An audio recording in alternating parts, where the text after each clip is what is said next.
Hi, everyone, and welcome to the Brave Zone. This is kind of like my favorite day of the week because I get to share content. So this is really fun for me, and I hope you have a lot of fun today learning as well. And I created this, and I especially like this particular topic because I think there's a lot of stress trying to understand how to solve business issues. And having owned uh, currently two businesses and started a whole bunch of other types of businesses before, did three turnarounds in multinational corporations, and achieved a lot of good record-breaking results. I am so excited to share what I know, at least, about how to create high performing businesses and how to create your personal best in this realm. So my intention is to ease your journey wherever you're at, whether you're an entrepreneur or a business leader, just to ease your journey so that you don't have to go through the struggles I've gone through to achieve it. The key is we cannot solve our problems with the same level of thinking that we created them. This is what Albert Einstein said.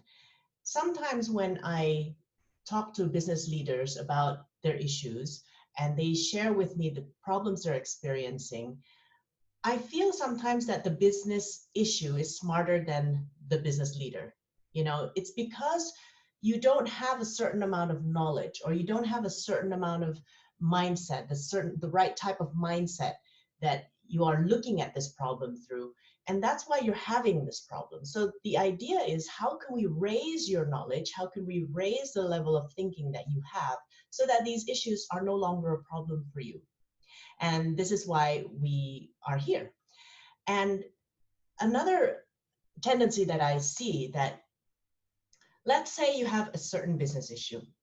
You have a lot of blind spots around it. We all do. And then you meet a marketing consultant.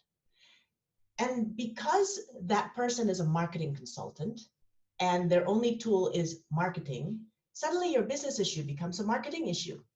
And all their suggestions or coaching and guiding is only around marketing. Is it unique selling point? Is it pricing? Is it product? Is it lead generation? Is it digital marketing, which is really a big trend right now? And let's say you have another issue and you meet a life coach or a motivator or whatever that is. Suddenly, all your business issues becomes a life issue problem, a mindset problem. So I also want to expand your helicopter view today, because sometimes when you are only equipped with one tool, like a hammer, every business problem you see looks like a nail.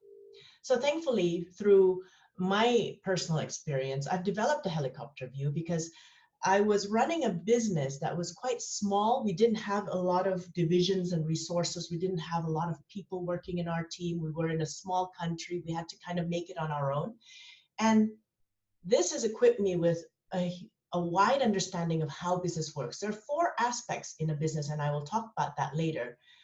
And I want to enrich you in all four aspects so that you do see a business with various different tools and at your disposal, and you can choose which one you want to choose to use. So let's widen your scope. And that's why I really appreciate you being here today, because of all that. You want to raise your level of thinking, you want to increase your helicopter view. So thank you for your own personal commitment. A little bit about myself. I'm a coach who has real business achievements and practical strategies, simply because I love resolving business issues. I love talking about business. I do that any day of the week anyway. And I love where I'm at right now, where I feel that my journey has given me a feeling of security in my life. That I've been through a lot of economic crisis, political crisis, and building the businesses in various companies. And we've all thrived through it. We didn't just survive. We've created award-winning results. And I always believe, and this is what I share to business leaders, it's not about, it's not, you're learning all these webinars, you're learning all these skills. It's not just about making money. It's about knowing the skill to make money. It's not just about the result of how much do you have in your bank account. It's about building up the confidence within yourself, the certainty that if anything ever goes wrong in your life, and it will, you never know, you can build yourself back up again. And that is the confidence I have now after going through the last 22 years of various types of experiences. I came up from sales to marketing, regional marketing. Then I was given turnaround projects to fix product-based business like chemicals, as well as pest control, which is in a male-dominated industry. At the same time, we had political crises, pan-Asia epidemics, and economic crises, and it was just fun, let's just say. So the good thing about me is I do come from a huge practical business experience. So as a coach, I do see things from more than one perspective. The bad thing about me is that I do come from a vast business experience, and sometimes my coaching style is a mix between coaching and mentoring. I don't just go in there with questions and questions and questions. I'm not a pure coach. I'll admit that right away. I know how to play your game, and I will tell you what to do. So I get very practical. I execute my intuition, or what I call syntuition, to help you see your blind spots. And so far, the comments have been that it's very relevant, it's very fresh perspective, and it's very practical. Yeah, so I do want to give that to you. I want to have you experience that. So, we'll start with today. What lights me up is being with my loved ones. That's my partner, Ron, and we live in Bath. It also lights me up to do business education, facilitation, speaking, coaching, mentoring people. I really love helping people through, and I light up whenever I can be of help. Another thing that lights me up is breaking fears. I had a fear of the ocean because I had a little ocean accident when I was younger. Then I learned to dive so that I can beat that fear of the ocean. Then when I started diving, I realized I had a fear of sharks. So I went cageless shark diving in the Bahamas, as you see in the picture here, just to relieve myself from that fear. Then I had fear of heights and climbed a few places.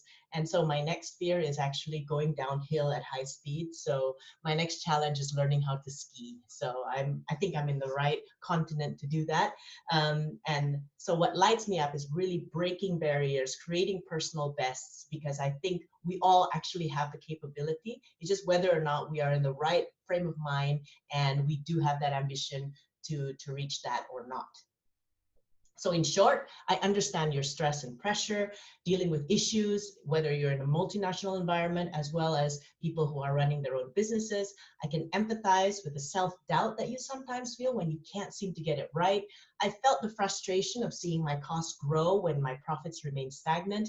And I have led businesses to recover from substandard performance to achieve award-winning results. So I wanted today to be a sharing so that you can be more successful faster. And this will be very practical.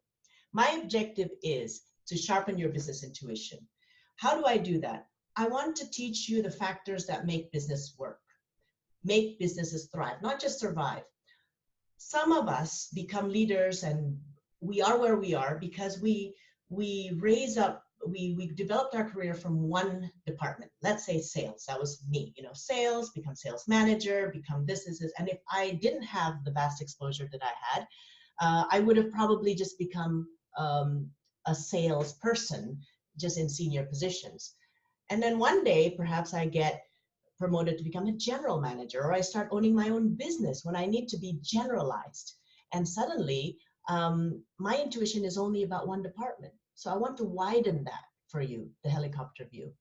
And not only just so you understand business, but how do you create high performance by really understanding what is the root cause of your business issues and challenges and improvements. And then, because we only have 24 hours a day, working on the solutions that really matter instead of just solutions, instead of just following everybody's ideas. So my promise today is that I will be an educator, not a motivator. I will be your coach. I'll be asking you to think about tough questions. You will get strategies from this webinar you can use instantly. And I will show you how to take the next step to start implementing the learnings in your own business. So what we will cover today are the following.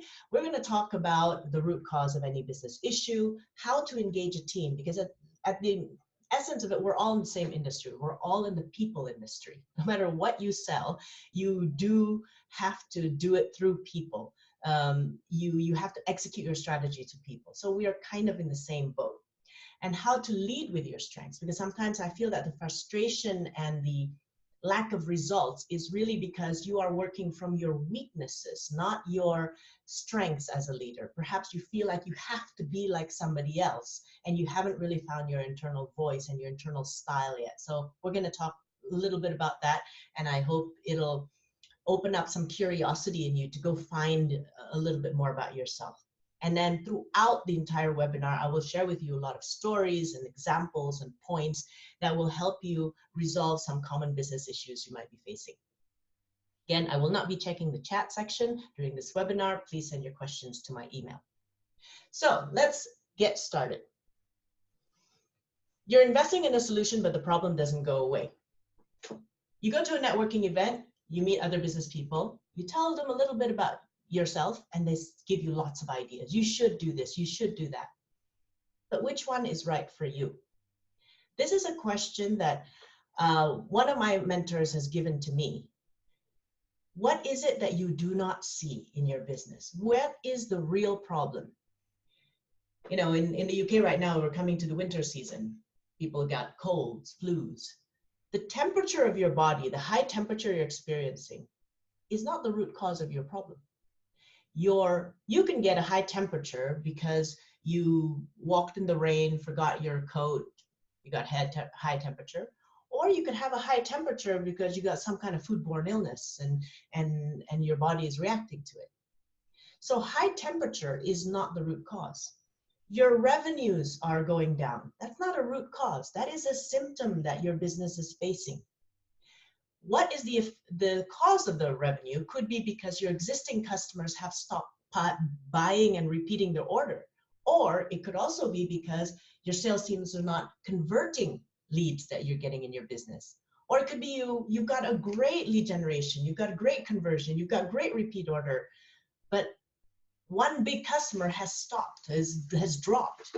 Or maybe it's not about a sales issue. Maybe it's a profit issue. Your low profits is not always because of a sales problem or a marketing problem. Maybe you're wasting your money because you don't know how to analyze your reports and you're making silly expense decisions.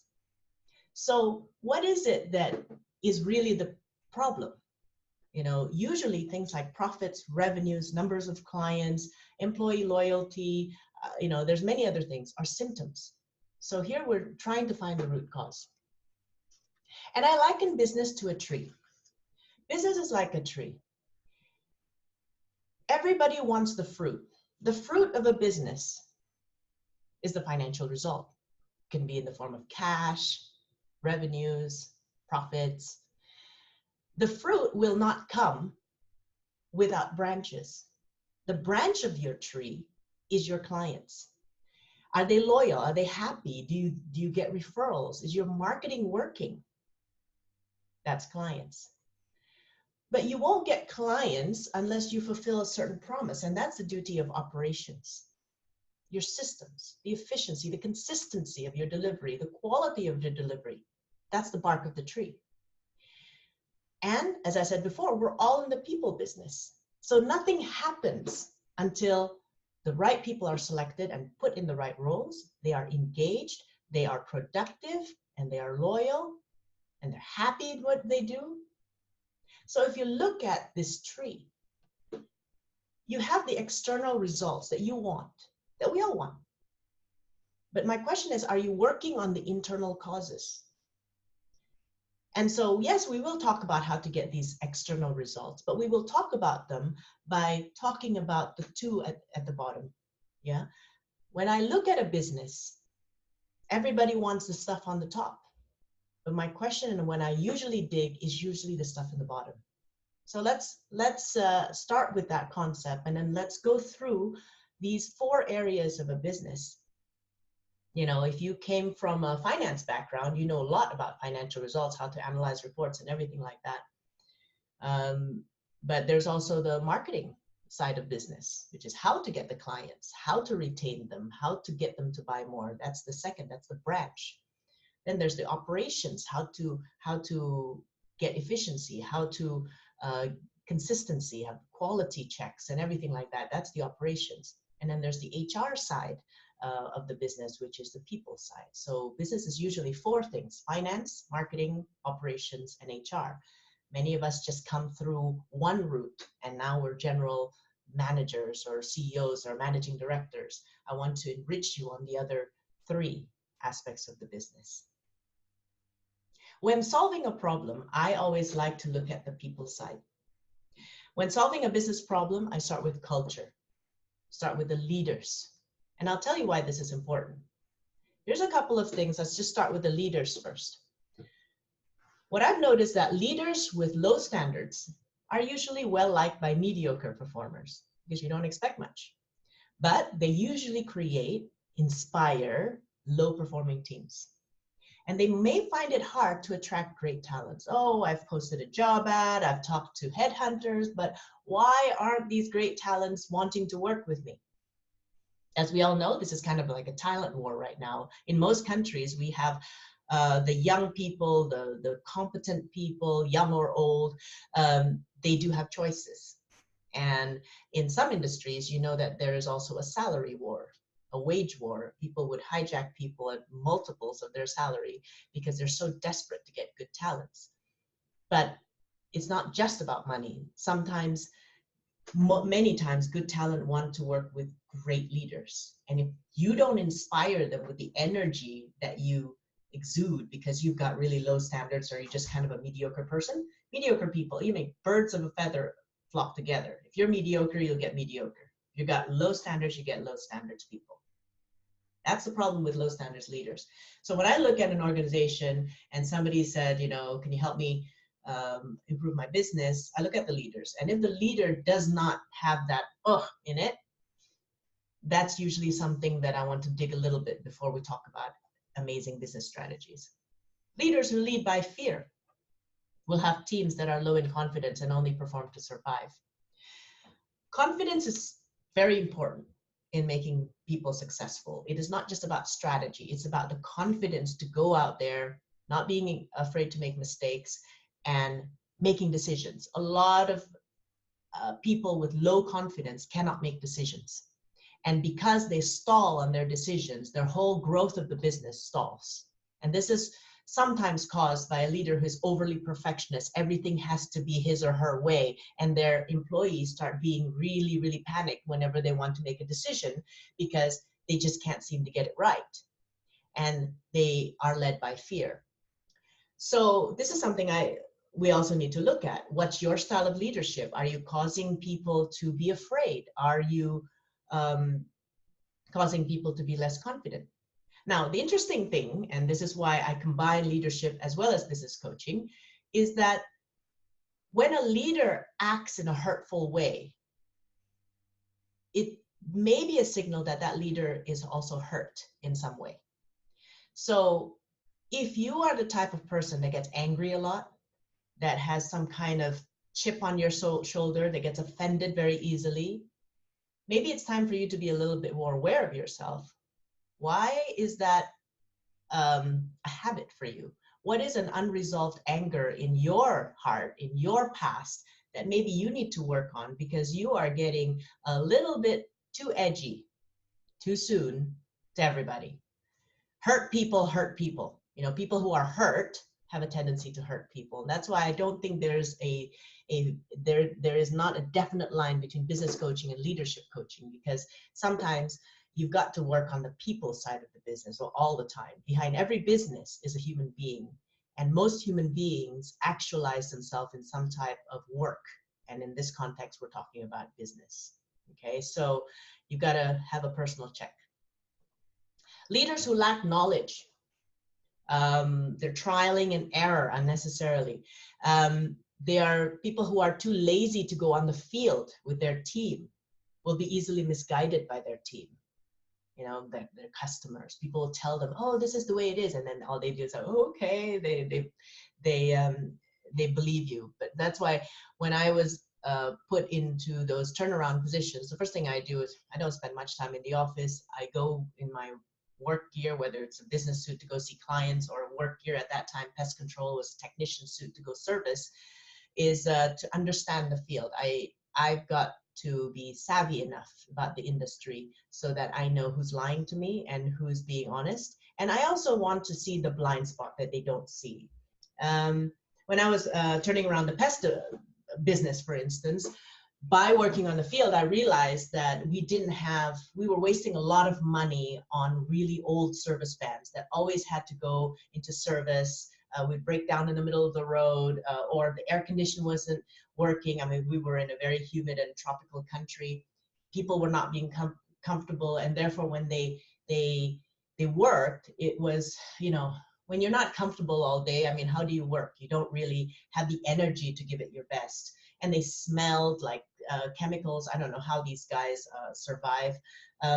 So I put in place a few changes. We sold off our oldest van. We bought a new van, which people thought was crazy because, oh my God, you don't have any money. You're an unprofitable business and you're buying new vans. But over the course of 3 months, we can see that our car maintenance, our van maintenance costs actually went down.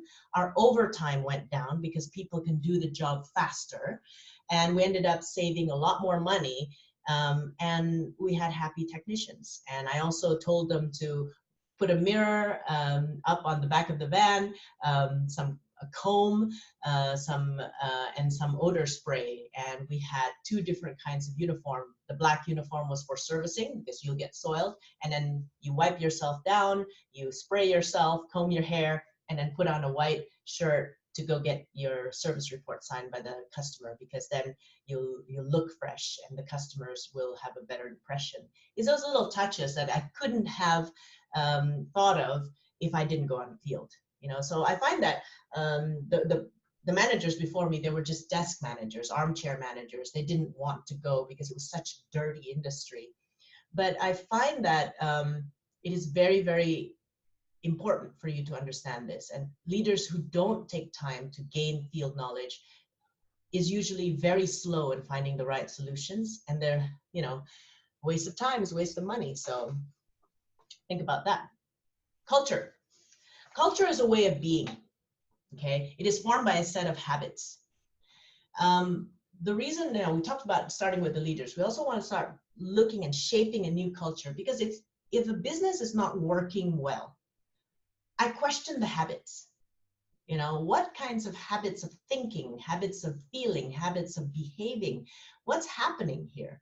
So for instance, a culture of being afraid, that's a culture. Yeah, a culture of not wanting change, that's also a culture. A culture of feeling not confident, that's coming from somewhere. And these habits create results. So if you want to create better results, create better habits. So, and that's what really culture is. We see cultures in ethnic cultures, for instance. Culture is just a set of habits. They shake hands in a certain way. They speak in a certain way. Power distance is a culture. It's just a way of thinking, feeling, and behaving. So I want you to be a little bit more sensitive about the culture you're seeing in your company, and see if there's anything that needs to be improved there first before you talk about business strategies. There's a few cultures, and my company is called the Brave Zone simply because there is such a thing as a fear zone. Most business issues actually come from a fear culture. And here's some common cultures that I've seen in the fear zone. And let's see if you recognize any of this. Fear of accountability. Fear of accountability, Patrick Lencioni talks about it in the aspects of a dysfunctional team. It's that fear of correcting people, the fear of asking for accountability in projects, deadlines, KPIs. And that creates a culture of, we'll set a target, but it's okay if we don't meet it. Or if we don't meet it, there's some kind of a blame game, and or if we see somebody not doing it properly, we just kind of turn the other way because we don't want to be that person, so that's called the fear of accountability. And you can imagine if that fear of accountability just roams around in your organization, there's really no point of goal setting because not achieving is okay. So that, in my opinion, is not about business strategies, not about, let's go on a goal setting retreat. It's about getting that fear resolved. Fear of losing past success. I mean, Kodak had this, right? They had this film industry, they had the film business that was generating so much money. Then the digital age came for cameras. They actually had the first digital camera, but they didn't launch it because they were afraid of losing their film business.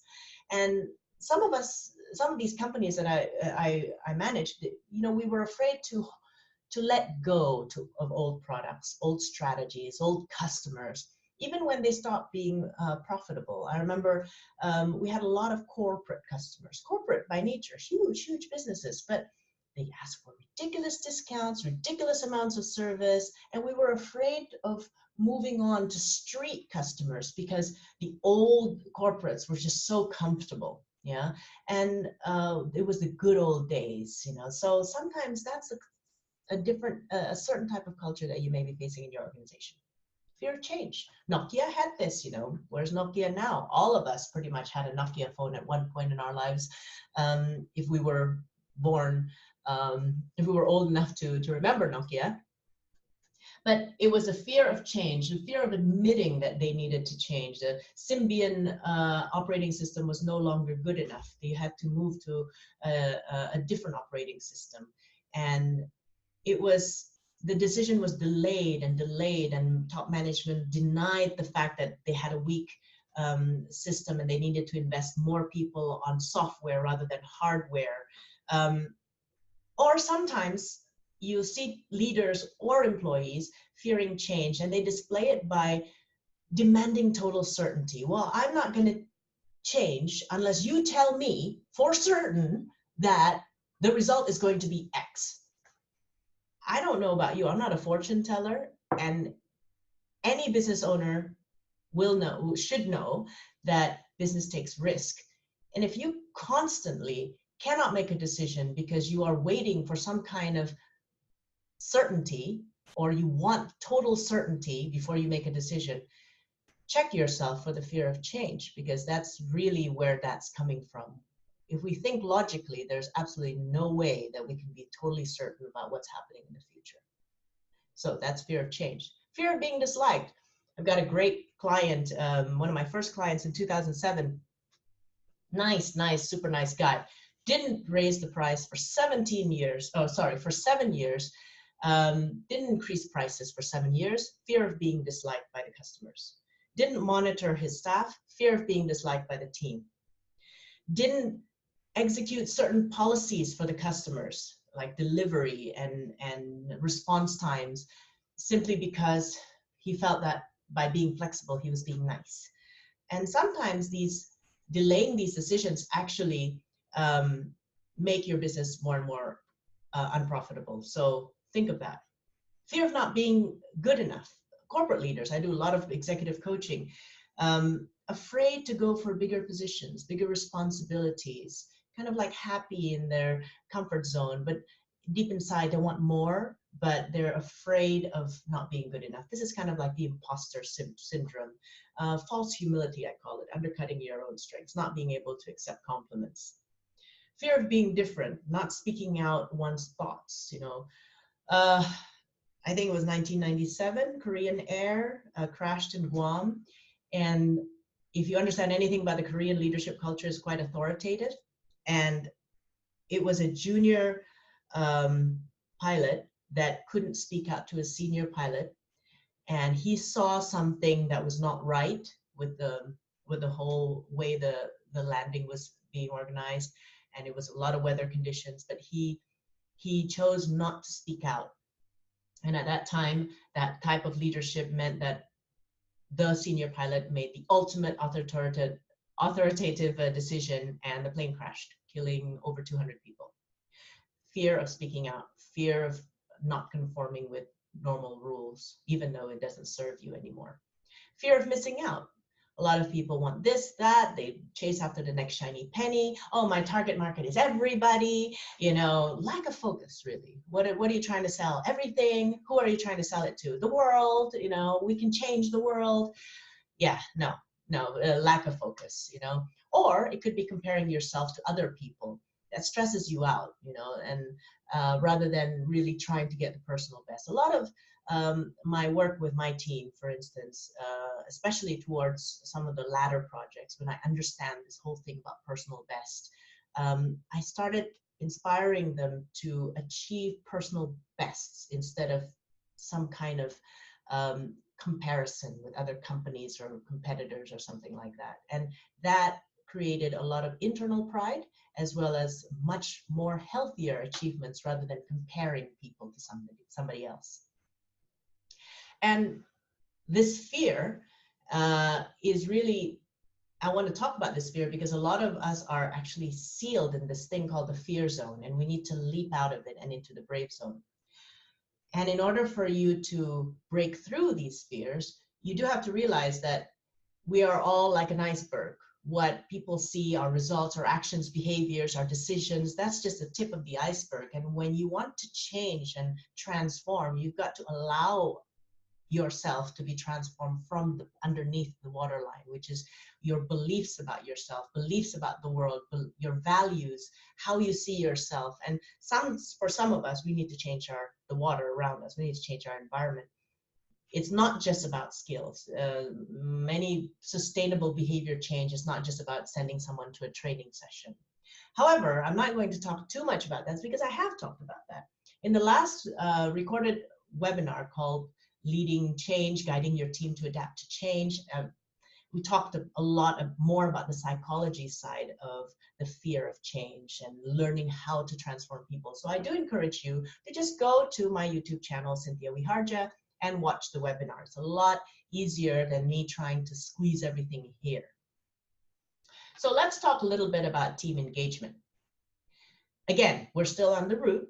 We're not going anywhere yet because, you know, the financial results and everything will not come if you don't have a good set of people. And I believe that engaging teams start with clarifying your own standards of engagement. Again, I want to make sure I'm talking to people who have a pretty decent standard of excellence. You know, for instance, let's do a little fun exercise. Let's say this is your team member.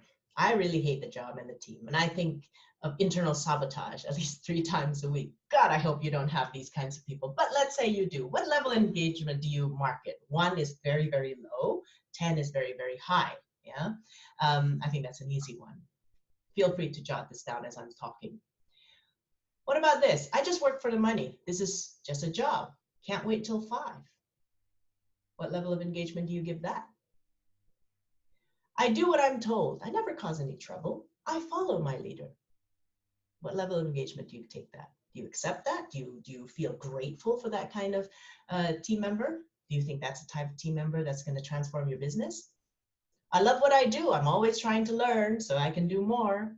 I love these employees that say, I'm here to learn, you know, which is great. But is that a high level of engagement for you? I believe in our mission. I love my team. I contribute creatively. I lead positive change. Mark that. Mark those things. I want to know, and I want you to get clear on yourself about what kind of standards do you have? What kind of standards do you expect from your business, from your team? Because you cannot improve your business beyond your expectation. If you think number 3, I do what I'm told, I never cause any trouble, I follow my leader, is good enough for you, I don't expect you to have any ambition to increase team engagement. But I do expect you to be confused when those kinds of team members go and follow other leaders in other companies, or they don't achieve the targets you expect them to achieve. I do expect you to feel a little bit confused on that. But that's because your standards are at the 3rd one. If you're number 2, you know, like I love what I do, I'm always trying to learn, that's not bad. You know, and a lot of people say, oh God, if I could just have that kind of team, I would love it. And that for me is a 10. Okay. For me, I want, number 1, I believe in our vision. I love my team. I contribute. I lead positive change. Those are the types of team members that I want on my team. I do understand that not everybody is going to be like that, but that's how I aspire to develop my team. That's my standards. And because of that, I do some things, and I'll share with you what I do. Engagement, just to define it a little bit, is a heartfelt commitment. And it's to several stakeholders. The first one is yourself. And this is very important. I want to talk about this a little bit because sometimes you're trying to engage a team member that doesn't even feel engagement towards him or herself. They don't know what they want in life. They don't have any personal commitment to their own success. And now you're trying to inspire them to commit to a company or a boss that is external of them. So if sometimes when I coach people, the greatest gifts that I can give to your companies is to identify people who shouldn't have been hired in the first place. This is your selection process. What questions are you asking in the recruitment process that filters people who don't have personal engagement? People who don't understand their why, people who don't understand what it means or want personal success. So this is the first thing. Then, of course, the engagement towards your organization, mission, vision, and values. And sometimes it's hard to get engagement on your vision, mission, and values because the way you've created your vision, mission, values, or the way it's been stated by the corporate office is not very engaging. It's a very corporate statement, but it doesn't mean anything, or you as a leader have not successfully translated that to the person. And we'll talk a little bit about that in the next slide. The engagement to other team members, because we cannot achieve success by ourselves. So feeling like you're part of the team and engaging yourself with others is very important. To the leaders, obviously. Now, I put other team members first than leaders because nowadays, with the millennial situation at work, the engagement towards team members is somehow more important to them than the engagement to leaders. Not to say leadership is not important, but it is, studies show that millennials want to be part of a great team. They don't expect everything from the leader that much anymore. It's much more of a matrix system at this point. You can read more about it with the HR studies that Deloitte has come out with the gentleman called Josh Bersin. He's brilliant, and he's shared with us some of the studies that he's created. Customers and strategic partners, the engagement with the customers, etc. Now, engagement cannot be taught. It cannot be forced upon, but it can be facilitated and drawn out. So I remember when I was turning around the pest control business and also my coaching business in Indonesia, I always start with the why. It's a business that's like climbing a mountain and you've got a whole bunch of people supposedly climbing the mountain with you. I think the first thing we need to clarify is where are we going and why is that important? Okay. And it's not just reciting some kind of vision statement blurb, but it's also understanding the personal why behind the business why. I'll talk about that later. And then highlighting to them what are the milestones we need to achieve. And you can go quarter by quarter on this. Don't worry about not having a 10-year milestone. It's not that important. Things change anyway. And then clarifying and getting their buy-in about what kind of behavior and culture and values and attitude will we have throughout the journey. Is this going to be a fun hike, or are we just going to stab each other in the back all day long and all the way up to the top? Let's talk a little bit about the personal why. You have to understand that your business goal has to be translated to them personally. Nobody works for a company. Everybody works for themselves and their family. That's something that I think business leaders sometimes miss. Just because you're overly committed to your business, it doesn't mean that other people are. But I break it down like this. Behind every business goal, usually there's a personal incentive. And I don't always mean monetary incentive. That personal incentive feeds a personal goal and feeds into some kind of self-actualization goal they have, or feeds into some kind of basic need they have as human beings. For example, let's take sales. That's a very easy division. Everybody understands. 500,000 sales target, for instance. And because of that, let's say they get 1% commission. It's a £5,000 commission. And maybe that feeds a personal goal like a nice holiday with the family. And the self-actualization behind that is if I can achieve that, I get love from my children and my spouse. And I'm a good spouse and parent. So instead of driving this revenue target, which is just a business goal, or just telling people, oh, you know, if you reach that revenue target, you're going to get commission money. Yeah, not bad. That's, you're translating that. But I want you to go a little bit deeper. Why is this important to you to achieve a commission? And this is usually not something you tell people. It's something you ask your staff. What is the importance of achieving this business goal for you? Of course, they'll say commission. All right, but why is that important to you? And I want you to plan, what are you going to do with that money? Money, you can't swim in money, you can't eat money, you've got to do something with the money. Ask them. Oh, I'm going to plan a nice holiday. Why is that important for you to provide a nice holiday for you? What are you trying to be? What are you trying to become as a person? And that gets them into self-actualization.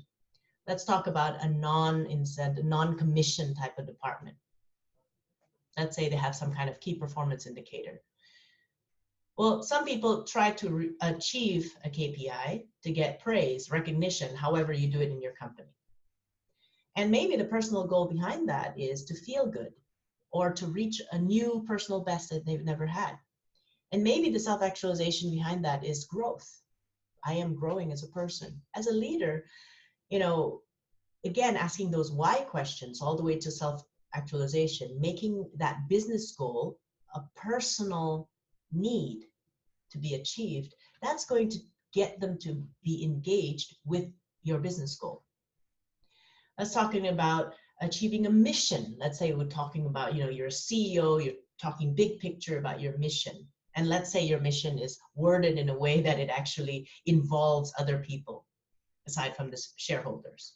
Achieving a mission, maybe achieving that, why is that important to them? Maybe the personal incentive is that I want pride. You know, we want pride as a team. Yay, we've done something. And that makes us feel good. That's the personal goal. And maybe the self-actualization part is that I do make a difference, even though I work in this huge organization. I'm just a little screw in a huge engine, but I am making a difference. I'm part of this contribution. So how have you been making your business goals personal? If the way you've been communicating your business goals stays at the business goal level, I'm not surprised that you are tired trying to get team engagement. And again, it is not a telling process. It is an asking process, and everybody will have a different answer. It's about you wanting to know what is the personal goal and actualization every single person on your team is trying to achieve. Remember, one of our team members now in Action Coach Jakarta, which is a business coaching firm I own in Indonesia, he was a construction worker. Now he's the what we call logistics officer. He cleans the office regularly. He brings, you know, our equipment in and out when we have events. He's logistics. But he came from a very poor background. Yes, he needs a lot of money for his small child, but he also wants to make his parents proud. He's a young man. And when I see his development, just over the past 1.5 years he's been working with us, he's now wearing a suit, he is now looking sharp, he now communicates better, he is less afraid, he's more confident. And I think one of the things he told me why it is important for him to be part of our team, it is important for him to keep learning and doing a good job, is because he wants to make his parents proud. He also wants the money so that he can take care of his sick child. His child is a bit sickly, so he goes in and out of the hospital quite frequently. So we've dug into his personal goal. So motivating him to create better work results is really not an issue right now, because he has that personal pride. One time I remember my business partner took a picture of him. Oh, I'm sorry, we did a photo shoot as a company, and you'll see it in our website, the results of that. And he was there in a business suit, and we edited his picture a little bit, and he sent it to his parents in the village. And you know, that was a very emotional moment. He never would think that his child would be that their child would be in a business suit, looking so sharp, working with his head, not just his hands. You know, so that's how you make it personal. I remember when I was turning around the pest control division. There's a lot of pest control operators just spraying basically water and very little chemicals just to get by with the service contract price, because it's a very price driven industry. But at that time, there was a dengue fever outbreak in Singapore, and it was taking lives, let's just say. And there was at that time a recent news article that said a young child had died because of dengue. And I took that opportunity in our Saturday sales meeting to bring that up. It says, why do we do what we do? And most of my technicians were quite young men or women, and they had children, had young children. And so we really struck a chord there. It says, when you decide not to do a great job, when you decide that your service standards can just be whatever, that decision can cost lives. And I showed pictures of people in the hospital, showed pictures of people getting sick of pest-related diseases. And for that one moment in time, we rediscovered our mission as a group. It's not just, profits is one thing. For 5 years, they haven't made profit. Fine. But there's a reason why you haven't made profit, because you do a poor job in servicing. And I know, because I've been on the field with them. And that's a personal decision you make every time you mix the chemicals, every time you spray. So it's about getting into their heads, their hearts, not just about pushing targets, profit goals, or business goals down their throats. And I wanted to initiate that whole feeling of caring, caring for your own personal standards of excellence, but also caring for the community you serve. And this is what, you feel very surprised that people do want to get out of their way to contribute. People do feel guilty if they cause problems, so it's we can talk more about your situation, but I just want to make the point that sometimes your company lacks engagement because you have not made the goal personal. Next, about engagement, is role modeling change. How do you show me what to do, not tell me what to do? Okay, and I think this is really important. A lot of leaders is what I call NATO.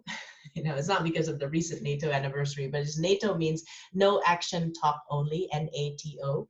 Yeah, so a lot of role modeling needs to take place, not just telling. And the process of habit change. Are you tracking progress? So the process of change, the process of engagement needs a lot of tracking.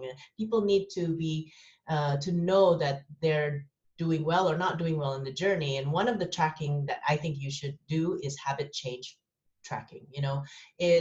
Sometimes, let's say, if you're trying to develop team engagement between one member of the company, one member of the team to another member of the team, maybe a habit change that needs to be tracked is how often do you talk to each other without necessarily just talking about business? How often do you smile at each other? How often do you spend time with people outside of your department? It sounds really airy-fairy and fluffy, and why are we not talking about financial results and systems? Because we are all in the human industry, and if the humans are not working well together, and if they don't like each other, forget all your systems and KPIs. This is not going to happen. Of course, there's also tracking on your KPIs. What are the numbers we're trying to achieve, and celebrating wins when they achieve it.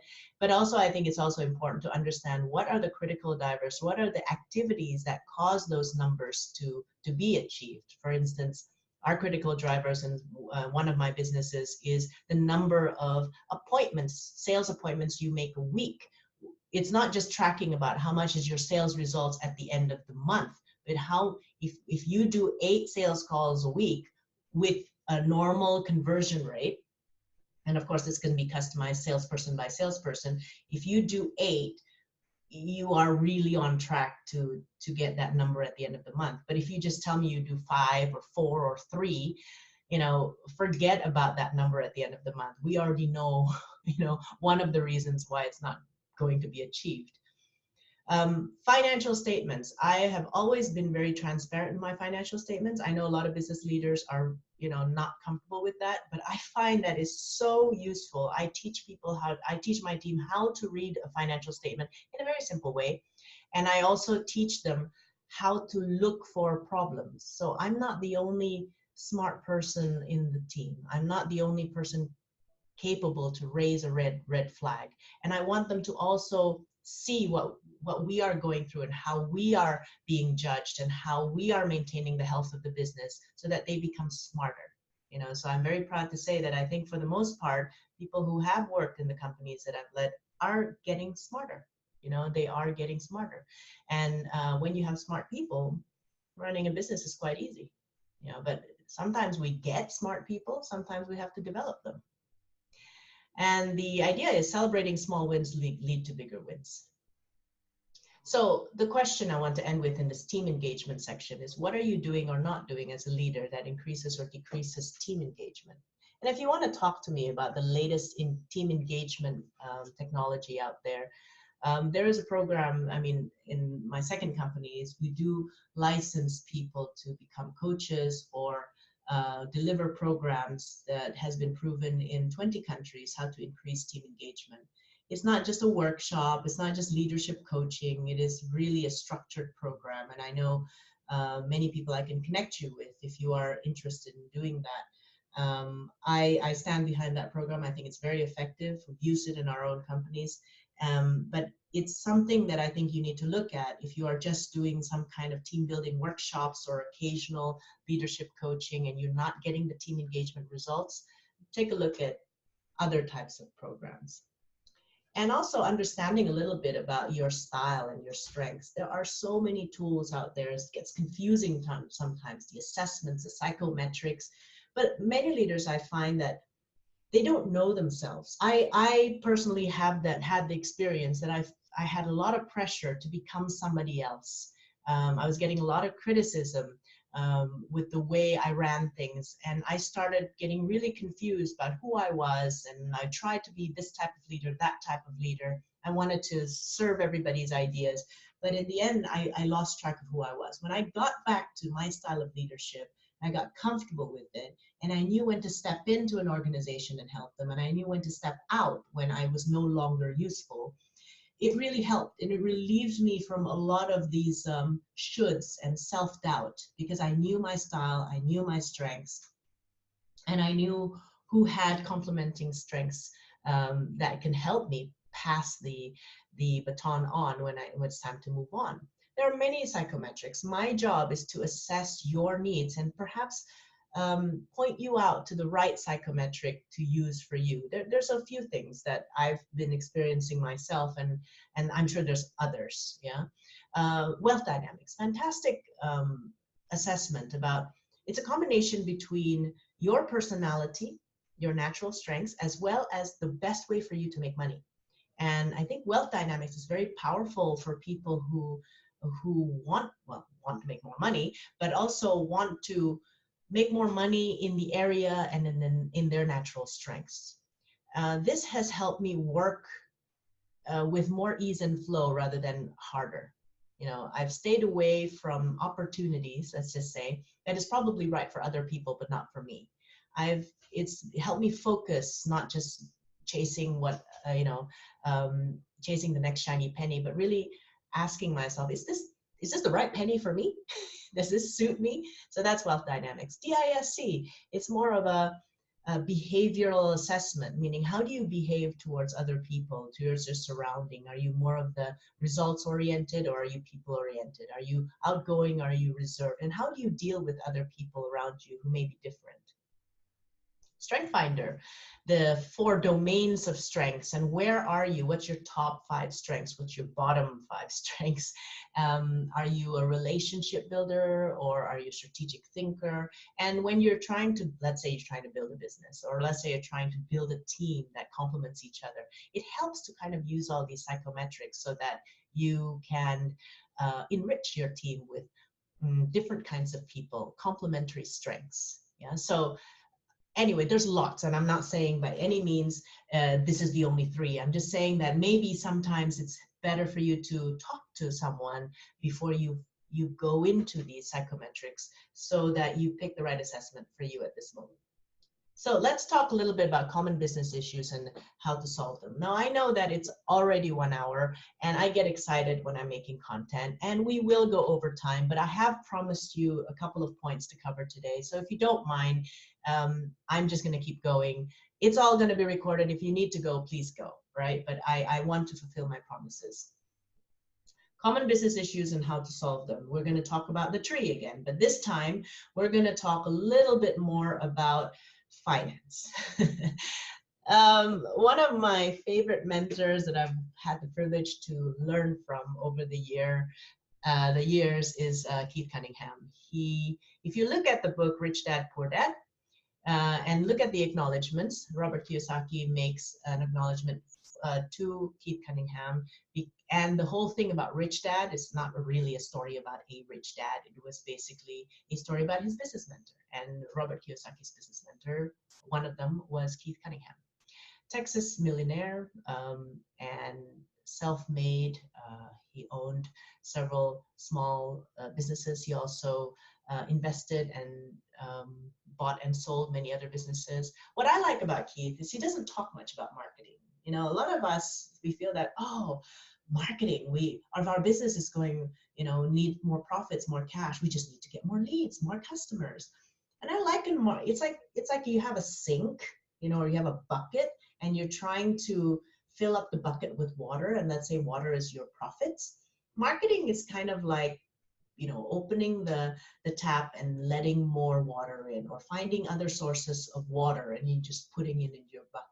But sometimes the problem with your business is not that you're not pouring enough water in. It's because there's a leak in the bucket or some kind of hole in the bucket, big or small, depending on your business. And your hard work in getting profits is going down the drain, right? And that's why one of my favorite books has been The Ultimate Blueprint for an Insanely Successful Business, which is written by Keith. Second book by him is How to Grow Your Business Without Talking About Marketing. And a lot of business people overemphasize the need for business development, like sales and marketing, but only because they're trying to avoid the subject of financial understanding. So let's talk a little bit about that. Don't worry, it's not a scary topic. I'm a psychology major, so if I can understand finance, you can too.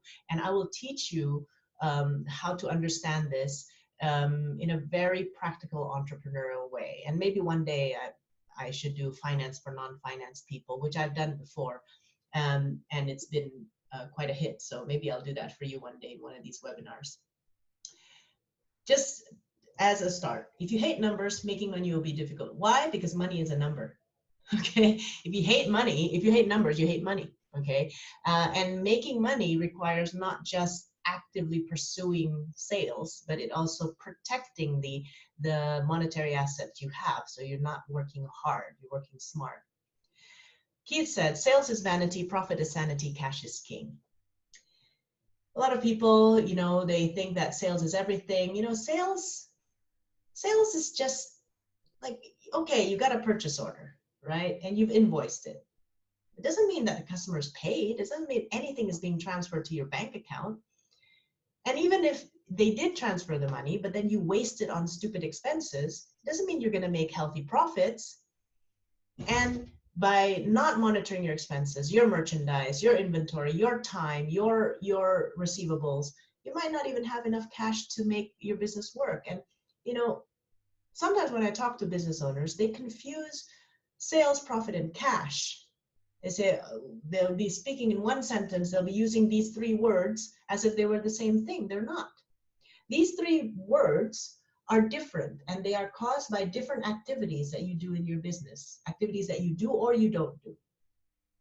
So this is the value of understanding a little bit about business finance. And don't worry, as long as you can add, subtract, multiply, and divide, you got business finance already. Okay, so let's talk a little bit about some of the financial statements that you may have, and let's start looking at them. When I look at a business, I coach businesses to improve. I like looking at the balance sheet. That's kind of my first go-to, because that is a portrait of your business. Every month, let's say you have a balance sheet, every quarter, every year, whatever it is, it's a snapshot of that's your business. That's what your business looks like. It's kind of like when we take a portrait of ourselves, that's a snapshot of our face. Oh, we've got a freckle here, we've got a zit there, we've got this type of eyebrow. We can see what's really happening. By looking at the balance sheet, I can see how much cash you have. What's the ratio of cash to your liabilities to how much you owe? What are you doing with your inventory, especially if you've got balance sheets over a course of certain periods of time? What are you doing with your receivables? Receivables are the money that people owe you. Are you collecting them? Are you investing too much on the hard assets that we say, that, plant, property, equipment? Maybe you're buying too much upfront that you actually need the cash for operations. Do you have profits every month? Is it positive? Um, you know, are you paying up your debts on time? So this is a good area to start from. Just some of the issues that I find sometimes here. I remember I was coaching a car manufacturing business. Mm, the son was very good in sales. Mother had nothing to do with it. The father kind of died, like drop dead type of thing. He didn't have time to have a succession plan towards the son. He died pretty young, unfortunately. They inherited this huge business. They didn't know what to do with it. When I look at the balance sheet, they were quite a prominent family. They had a lot of good relationships with banks, and they did not separate their personal accounts with the business account. And they were owing so much money to the banks, and they were not managing their cash very well. They were buying too much stock of raw materials, that they didn't have production planning. They had a lot of inventory of stuff. I mean, the inventory number was huge. But if you look at in the field, in their factory, a lot of the metal in the inventory has rusted. You can't even use it. And the way they stored it was really bad. They had a lot of receivables from their distributors that was not being properly collected because of relationship, right? And they just kept on owing money from the bank and owing money from the bank. And if you look at their ability to pay back their loan with interest, it was non-existent. They were running out of cash. So it was, for them, it wasn't about increasing profits or anything. It was how to retrieve back cash so that the business can survive. Okay, so that's an example. One of the issues we faced in the pest control business was receivables. People called for service. There wasn't a clear policy about receivables, and the business manager before me did not monitor receivables week on week. And when you have 800 customers and you're not monitoring receivables week on week, it's very easy to have some of them slip. And we kept on going after business who couldn't pay, or we kept on going after clients who were bad paymasters, and we kept on servicing them. So the profit aspect, because we kept on paying people's salaries, but we weren't getting enough profits into the business, we weren't getting enough revenues in the business. Obviously, lots of expenses, not enough sales, profits are slammed, right? So that's some other things. So again, there's lots of things you can learn about finance, perhaps, when you are facing certain issues. Your financial statement is a great place to start, because your financial statement is the storybook of your business.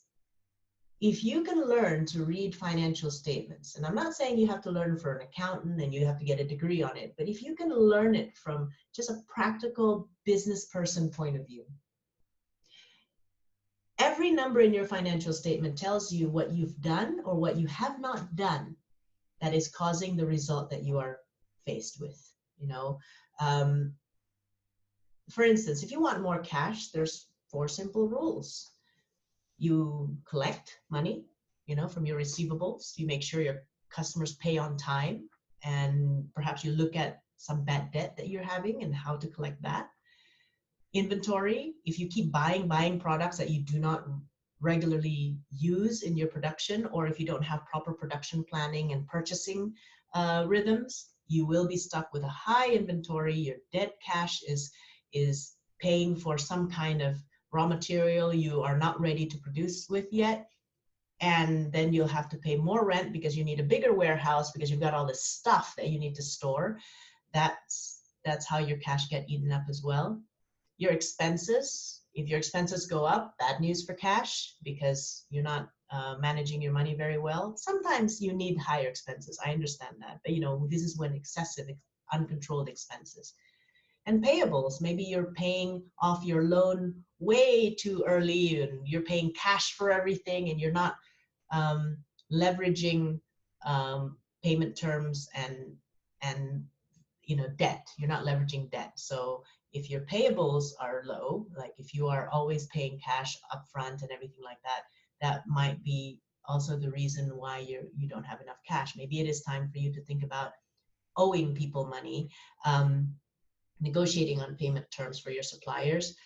But again, be careful with that because you need to make sure that you've got enough cash to pay regularly with interest so that you don't get stuck in bad debt. Profit and loss, another financial statement that I like to look at. And I'll give you an example. Most of us, if you don't know how to read a profit and loss, don't worry, we can always work on that together. But I just want to give you an overview that's typically revenue, and then you've got variable and fixed costs, and then EBITDA is earnings before interest, tax, depreciation, and amortization, and then you have the net profit at the bottom. I just want to let you know this particular report, how it helps me at least understand what's actually happening with my clients and with my own businesses. The profit and loss report tells me about how efficient my business is. Let's say I start with a revenue of 100. It could be $100, 100 pounds, I don't care. And then variable cost is the cost of making the product that I'm selling. Let's say that's 40. And then out of that, I get a gross profit of 60. And then for my expenses, I have 30. And so my EBITDA is 30. And after all this net profit and everything, my net profit is 15. And let's say next month, my sales increase, 175. Variable costs increase as well. Of course, in my head, oh no, should I be alarmed? Oh, of course not, because of course my sales has increased. It's only normal that my variable cost has increased as well. Fixed costs increase. Wow, should I be concerned? Of course not, because you know what? My revenues has increased. My fixed costs have naturally increased, even though the world is fixed. But anyway, a lot of business people say, we don't have to worry about that. Look at EBITDA. EBITDA is actually better than 30. So well done me. And net profit is better than 15. Well done me again. But when you're looking at this profit and loss just by whole numbers, you don't really get the right idea. But if you common size it and look at it from a percentage point of view, in the red month, and we'll just use color coding here, in the red, you'll see that variable cost was 40%, but in the blue, variable cost has gone up 3% to 43. In the red zone, right, fixed cost was 30% of your revenue. In the blue zone, it's 31%. So even though the EBITDA is 45 in whole numbers compared to 30, 45 is only actually 26% of 175 revenue, whereas 30 is 30%. So you're actually doing worse, even if the revenue is increased. And net profit, look at net profit. Oh, 22.5, well done me. It's much better than 15, but that's actually worse. It's 13% of revenue, not 15%.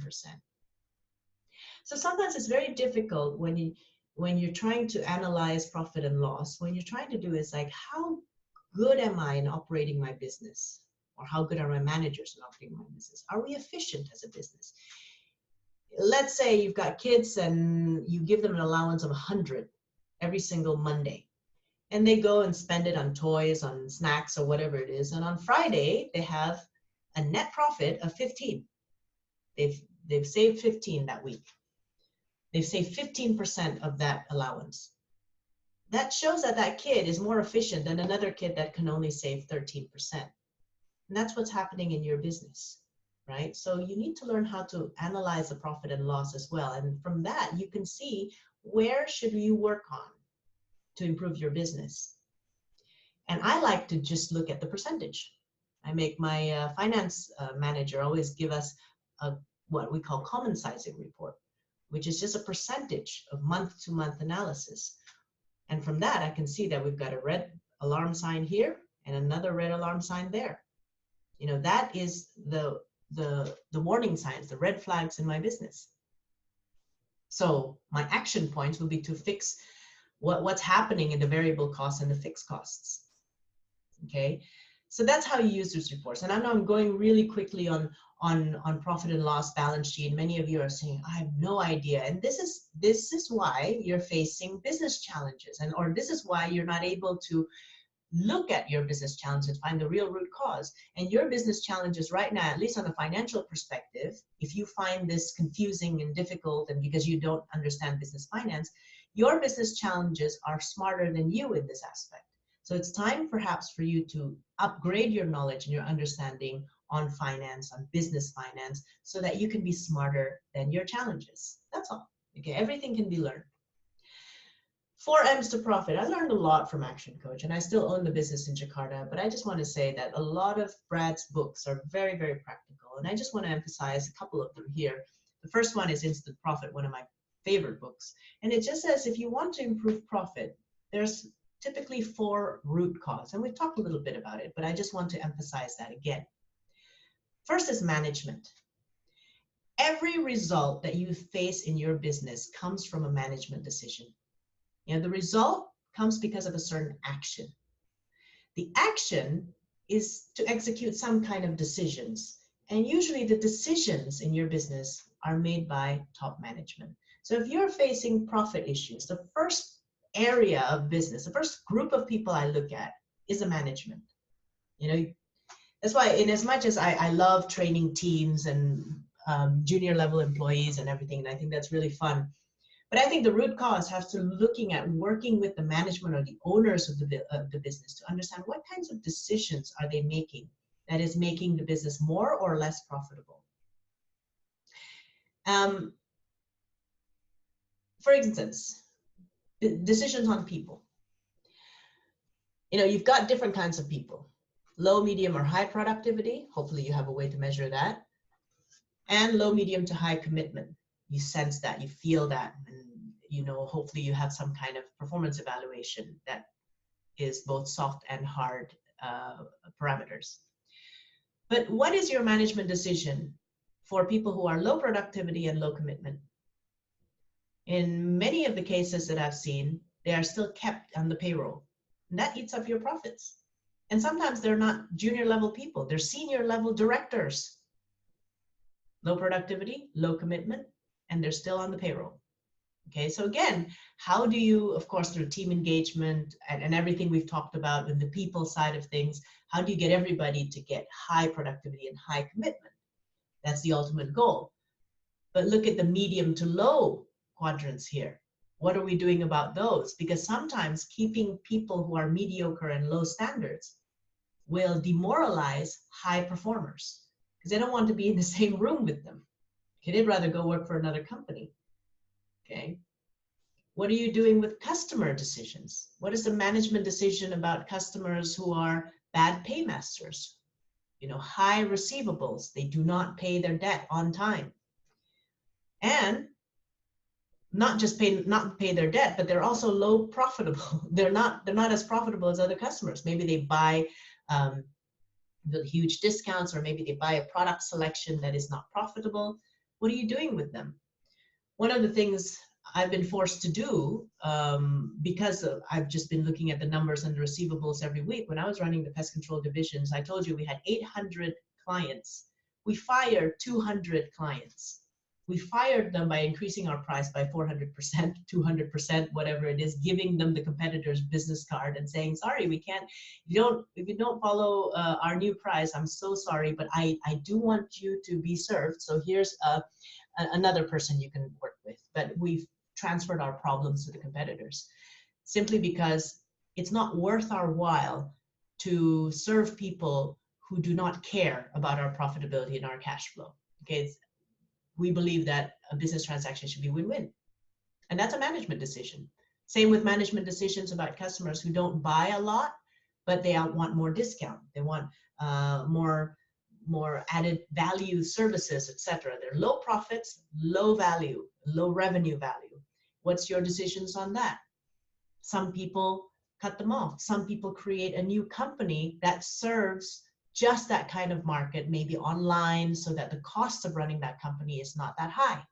There's many different strategies. I'm not just saying dump them, but I'm just saying look at it and see what can you do. You know, how can you, if you want to keep serving them, then lower your business costs. If you want to exit them, how do we exit that in an elegant way? What's your management decision on merchandise? And that's the second M as well. The 4 M's to profit. Merchandise. How are you managing the merchandise? For instance, there's slow turning products, medium turning products, fast moving products. Are you focusing on the fast moving, high profitability products? We've had to eliminate 75 chemical products when we were turning around one of the chemical divisions in Indonesia because it was no longer profitable. It was no longer wise to keep that many products. More products means more storage space. More products means more procedure in the operations. More product means more confusion sometimes. And if those products are not being sold fast enough, in our industry at that time, chemicals would separate, they would change color, and we lived in tropical countries. So these chemicals in certain types of countries, they would turn faster than other chemicals. They would be expired faster just because of the weather conditions. And by doing that, we focused our sales team on medium to fast moving products, medium to high profit products. And you know, here's the thing, in as much as sometimes you want to get a better performance in your business, and everybody focuses on the sales team, you know, oh, we got to get them to sell more. But you have to understand, sales team is just the front-facing the front-facing team. It's kind of like when you're launching an arrow, when you're shooting an arrow, the sales team is just that sharp tip.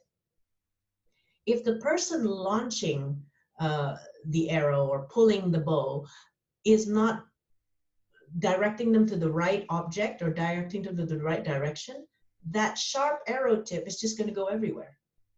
So it's a strategic decision to direct your sales team in the right corner, in the right target market, into the right products, because you decide.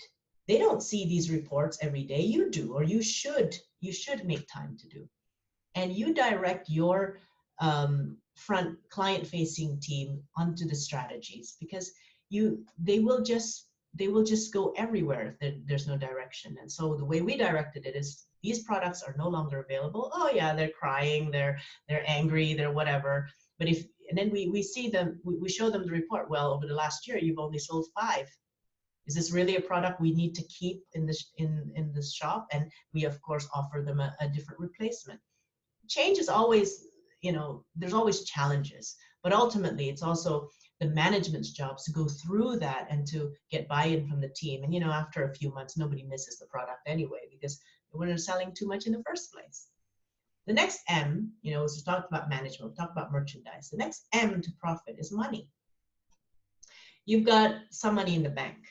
You're busy making active income, getting more sales, getting more customers, retaining them, etc. But is your money making more money? One of the things I really appreciate, one of our partners that recently joined us a couple of years ago in our business coaching company, he taught us the whole concept of leveraging the money we had in our bank account. We had a lot of cash, but we were just letting it grow at a fixed deposit rate. It was kind of sad, you know. So we were also quite afraid to take out dividends because we weren't sure if the business would need them. So we created new rules. Thanks to him, we created new rules for dividends. We created new rules for how much money was put into what account.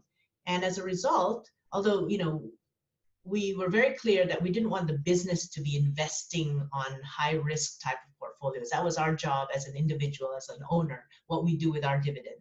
So, but what was important is if the owners can get more dividends, we can then do and grow our money however we want. So thanks to him, we actually had a lot more dividends coming out, and we were doing it confidently, and the business kept growing, and we still had loads of money in the pot anyway. We're still quite conservative, but we're still taking out the dividends. And then we were able to invest it in different types of personal wealth portfolios. But in essence, how are you leveraging investment vehicles to grow your money? Passive income. Don't forget about passive income. You're too busy with active income, but is your money growing? Is your money working for you, or are you just working for money?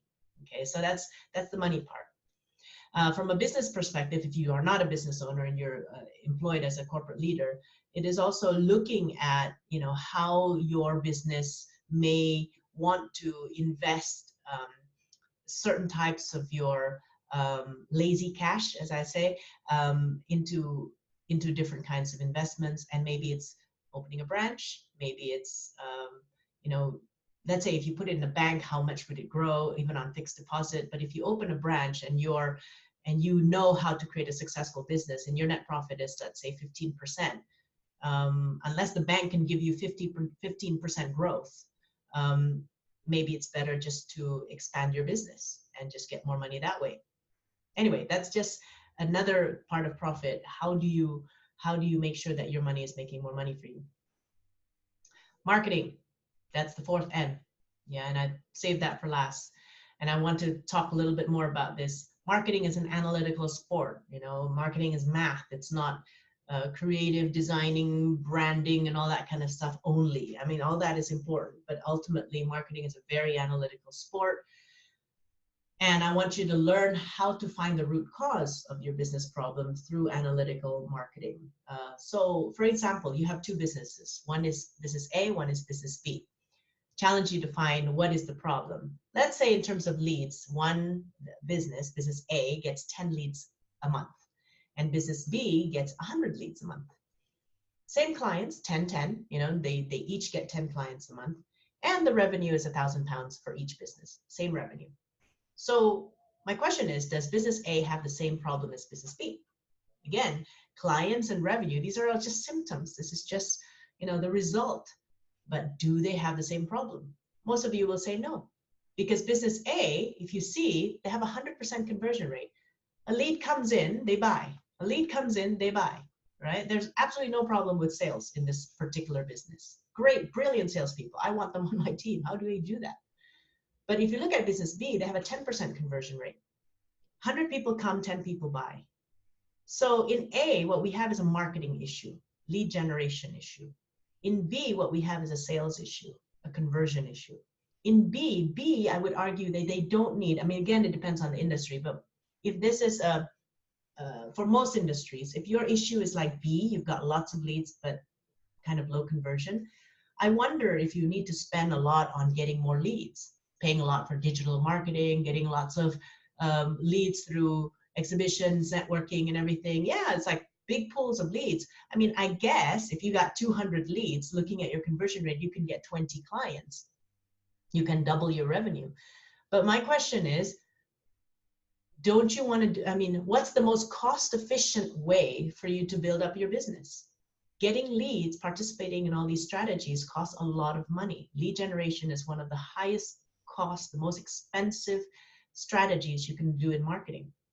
But teaching your people how to sell better, or improving your sales process and your sales script, could be a more cost-efficient way of doing things. And that's what perhaps we want to focus on rather than getting more leads. In A, you've got a leads problem. So maybe this is a startup business with very good salesperson up front. But yes, you do need to invest more in lead generation. But again, the right types of lead generation. Okay. And again, I learned a lot from Action Coach. And here's another book I would recommend to you, Instant Cash Flow by Brad Sugars. When we look at where do we find the root cause of the business, you have to understand that clients, revenue, profit, all the things in orange, they are not changeable. They are only changeable. They are all results. They are only changeable when the cause changed. So if you want more clients, you can't get more clients. You can get more leads and convert them better, but you can't get more clients just like that. If you want more revenue, can't get more revenue. But if you've already got a set of clients, well, how do we get them to repeat their order? Or how do we get them to buy more at each transaction? That's revenue. And if you want more profits, it doesn't appear automatically unless you work on your profit margin strategies. And in that book, you've got about 280 practical strategies that you can use to increase all these 5 ways. Let's put some numbers in. If you have 4,000 leads and a 25% conversion rate, you've got 1,000 clients. And if they each buy twice a year, for instance, an average sale of 100, then the revenue is 200,000. And the profit margin is 50,000. I do have to apologize. I put a dollar sign there and a pound sign everywhere else, but that's supposed to be a pound sign. If you look at increasing each of these black factors by 10%, look at what happens to your profit. It's not an increase of 10% in profits. It is an increase of about 61%. Revenue is an increase 46%. Even the number of clients have increased 21% because this is a multiplication factor. So if you want more revenue, it's not about just getting more leads, especially now. If you're an offline business, right? But you've got a great reputation, great history of clients, and all these online businesses are taking away your opportunities. Or if for some reason something happens in the market that less and less people go into your shop or go into your business, that's just leads. But what are you doing in the rest of all these things?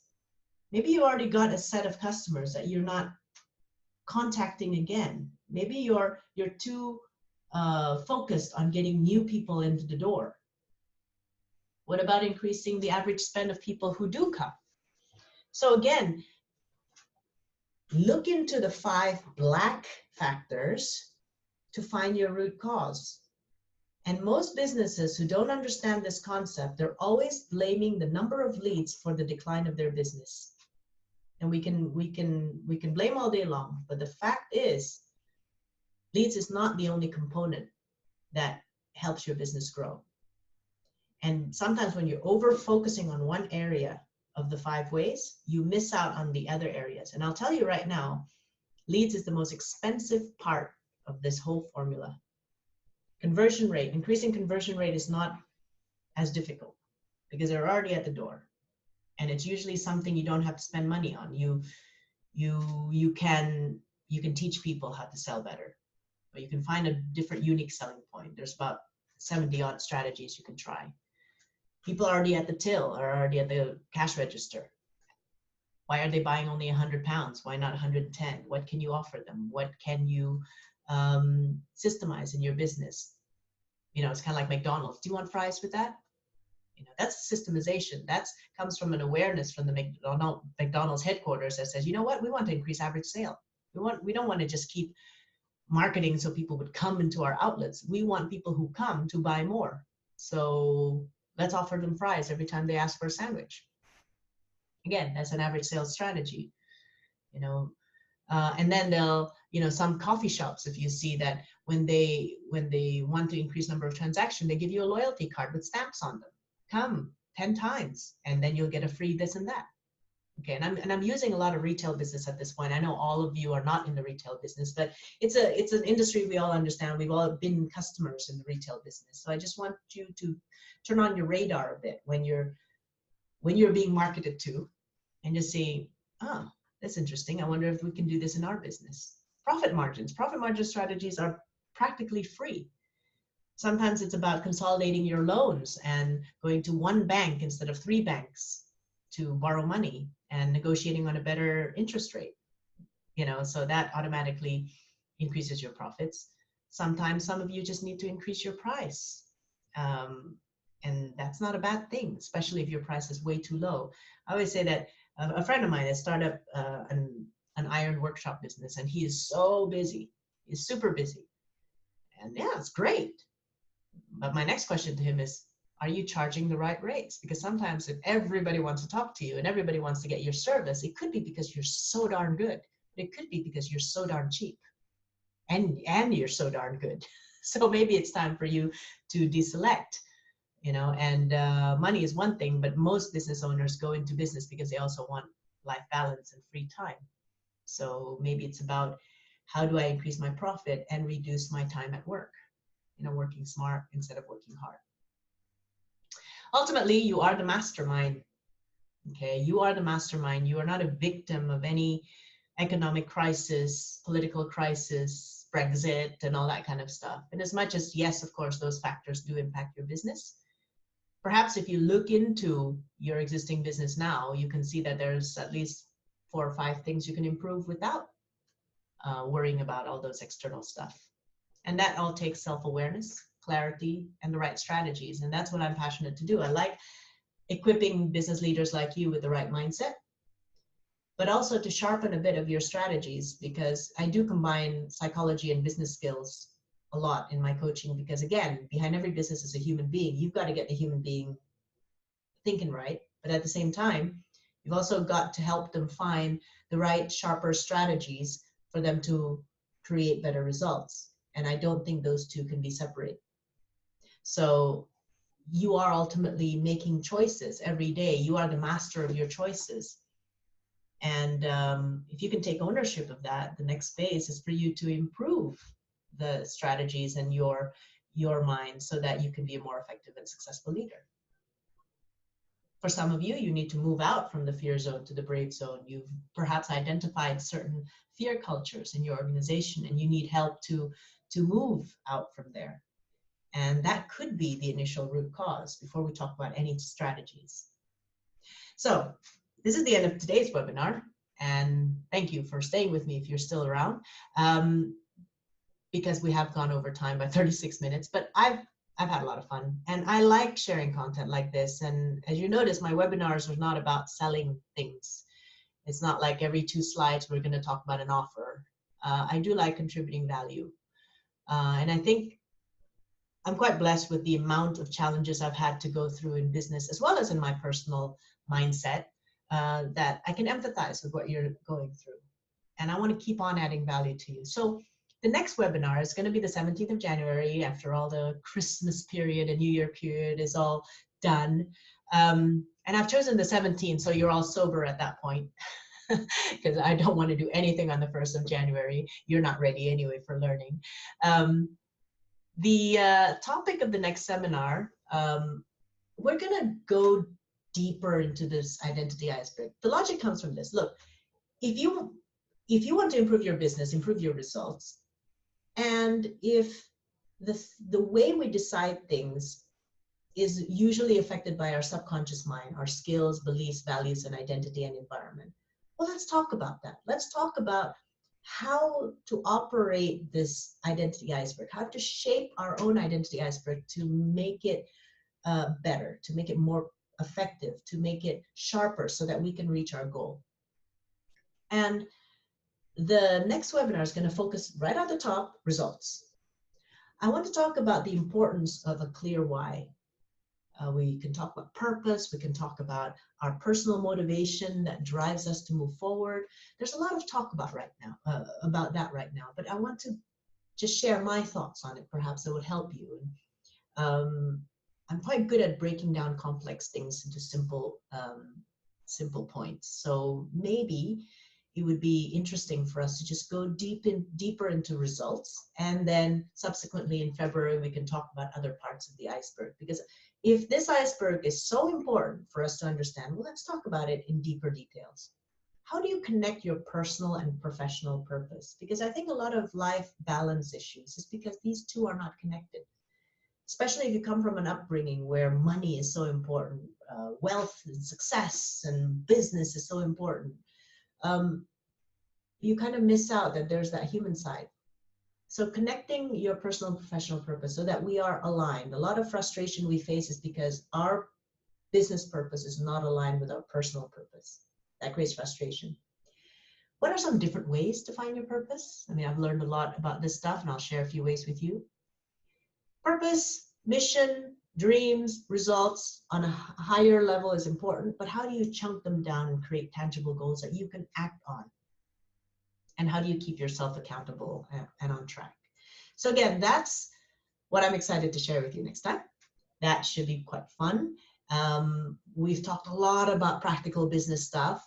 I want to go into the identity iceberg next time. So we'll have a balance between, between the heart and the brain, because sometimes that's the longest distance, is the distance between your brain and your heart. So let's start connecting with these webinars on that. Adventure awaits. You are all superheroes. What I love about this business is I love connecting with superheroes or potential superheroes like you. I want to help you enhance your awareness and begin or continue on your hero's journey. I'm only a guide. I'm just behind you. You're the star of the show.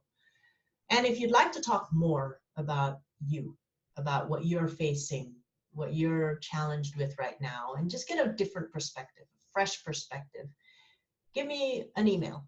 That's my email. And we can book for you a complimentary initial discovery session. You can also go to the website, thebravezone.com. There's an offer there for initial discovery session, absolutely free. We'll spend 20, 30 minutes on the phone. You'll tell me about you, and I'll listen. And then I'll give you a very honest, fresh perspective from my point of view, using my business intuition and my experience in psychology and coaching as well. And hopefully it will be of value, and you usually get a few blind spots removed from that conversation. It's been a pleasure serving you in this webinar. You will all get a recording that you can listen to yourself or pass around and share with friends that you might want to share this with. And I look forward to meeting you again in the next webinar. So thank you very much for your attention, and all the best for your business. And again, I wish you Merry Christmas, Happy New Year, have a great holiday season, eat a lot of things, drink a lot of things, but keep yourself safe. Bye for now.